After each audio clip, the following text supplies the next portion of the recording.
Frederick Douglass in 1853 did a phenomenal speech on the meaning of July 4th, or the 4th of July, or Independence Day, to the American slave. And I just want to read you some of his speech from the 5th, the day following the 4th of July.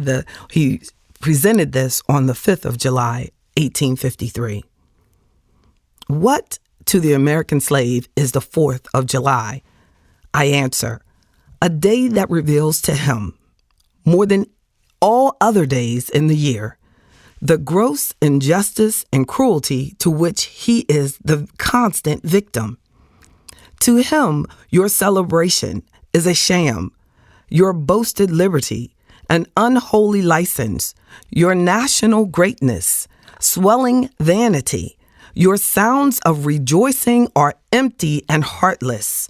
Your denunciation of tyrants, brass-fronted impudence, your shouts of liberty and equality, hollow mockery, your prayers and hymns, your sermons and thanksgiving, with all your religious parade and solemnity, are to him mere bombast, fraud, deception, impiety, and hypocrisy. A thin veil to cover up crimes with which disgrace a nation of savages.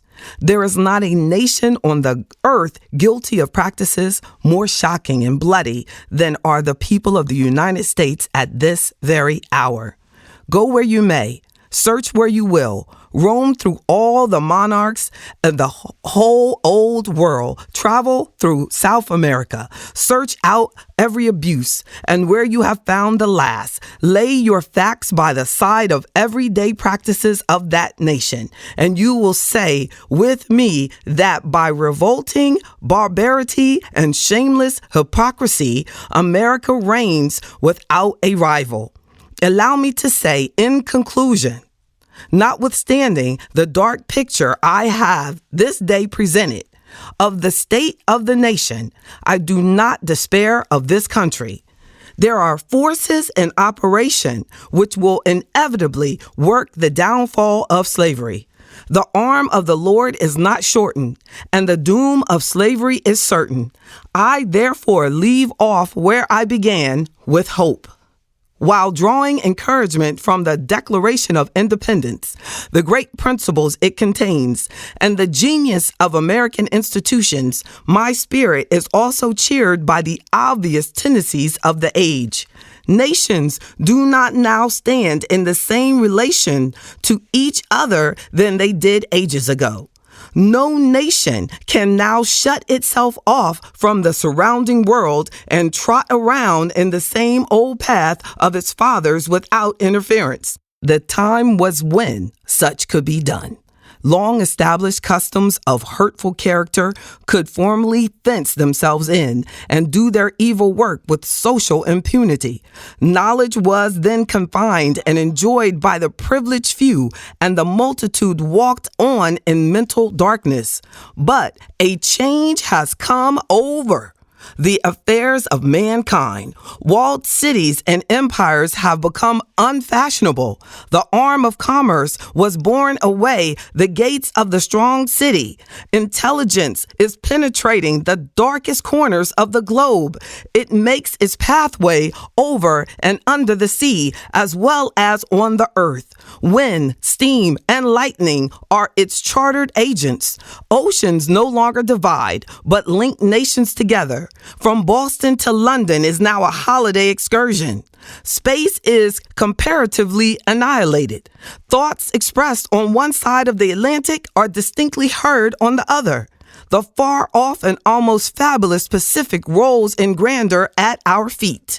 The celestial empire, the mystery of ages, is being solved. The fiat of the Almighty, let there be light, has now yet spent its force. No abuse, no outrage, whether in taste, sport, or avarice, can now hide itself from the all-prevailing light. The iron shoe and crippled foot of China must be seen in contrast with nature. Africa must rise and put on her yet unwoven garment. Ethiopia shall stretch out her hand unto God.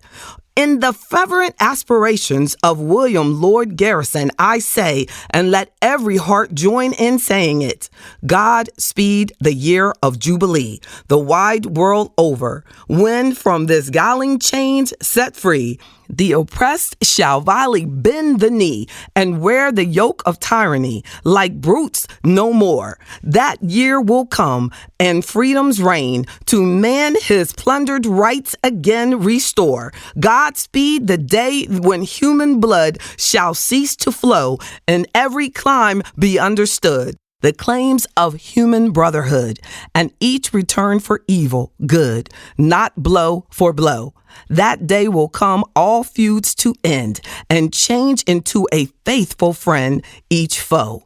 God speed the hour, the glorious hour, when none on earth shall exercise a lordly power, now in a tyrant's present cower, but at all man's statue tower by equal birth. That hour will come to each, to all, and from his prison house to thrall go forth. Until that year, day, hour arrive, with head and heart and hand I'll strive to break the rod and rend the gyve, the spoiler of his prey deprive. So witness heaven, and never from my chosen post, wherever the peril or the cost be driven.